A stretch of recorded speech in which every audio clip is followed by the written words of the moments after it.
નમસ્કાર દર્શક મિત્રો, આશા ન્યૂઝ ગુજરાતીમાં આપનું સ્વાગત છે। સમાચાર મળી રહ્યા છે વડોદરા જિલ્લાના સાવલી તાલુકાથી। પાણી કીચડવાળા રસ્તે પસાર થઈ વિદ્યા મેળવવા મજબૂર બન્યા વિદ્યાર્થીઓ।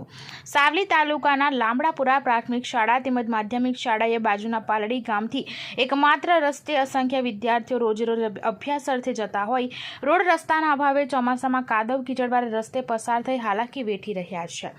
સતત વિકાસની વાતો વચ્ચે આઝાદીના વર્ષો બાદ પણ વડોદરા જિલ્લાના ટુંડાવ પાસેના પાલડી ગામ વિકાસની સાથે નજીકના લામડાપુરા ગામને જોડતા એક સારા રોડ રસ્તાને પણ ઝંખી રહ્યું છે।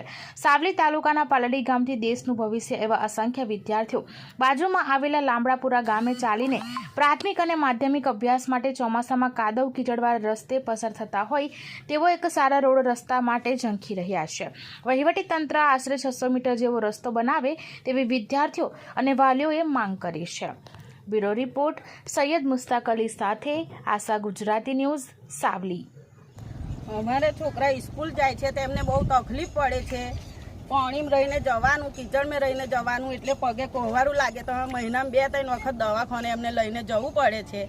તો સ્કૂલની રજા બહુ પડે છે અમારે, એટલે આ રસ્તો કમ્પ્લીટ બની જવું જોઈએ અમારે।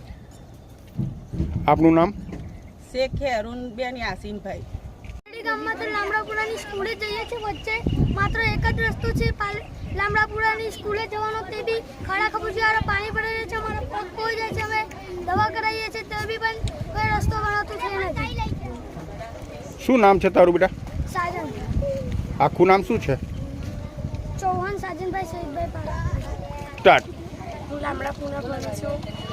અહીંયા લામડાપુરા જવાનો એક જ રસ્તો છે, તે માત્ર અહીંયાથી જતું નથી। ગામમાં લામડાપુરા સ્કૂલમાં સમયસર પહોંચાતું નથી, તેથી અમને બહુ જ સર ને મેડમ બોલે છે।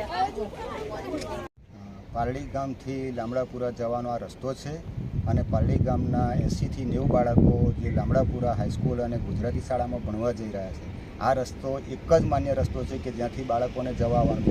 પાલડી ગામવાળાને લામડાપુરા જવા માટેનો રસ્તો નથી। સ્કૂલના છોકરાઓને પડે છે કે આ રસ્તેથી ઘણીવાર વરસાદ છાંટો થાય એટલે 2 દિવસની સ્કૂલની રજાઓ પણ છોકરાઓને પડી જાય છે। 2 દિવસ સુધી નીકળાતું નથી। આ રસ્તાનું સોલ્યુશન લાવવા માટે અમે રજૂઆત કરીએ છીએ અને એ રજૂઆત અમારી ઉપર સુધી જાય અને રસ્તાનું સોલ્યુશન લાવે એવી અમારી માગ છે। આપનું નામ? સુલેમાનભાઈ પઠાણ।